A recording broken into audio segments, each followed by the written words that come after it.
Your season will come. Hi there, kumusta ka? You may be waiting right now, feeling uncertain and worrying about tomorrow. But remember, God's timing is perfect.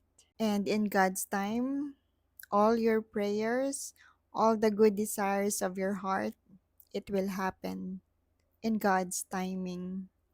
Kapag si Lord ang gumalaw, lahat ng bagay tamang-tama, siksik, liglig at umaapaw ang kayang ibigay ng Panginoon sa atin kung matututo tayong maghintay at magtiwala na mas maganda yung plano niya kesa sa plano natin. Huwag kang mawala ng pag-asa. One day, when it happens, it will be bigger and better than you can ever imagine. One day, you will be celebrated. Just wait on the Lord. Kaya kapit lang tayo, dasal pa tayo. In God's time, your season will come. And when it does, you'll know it was worth the wait.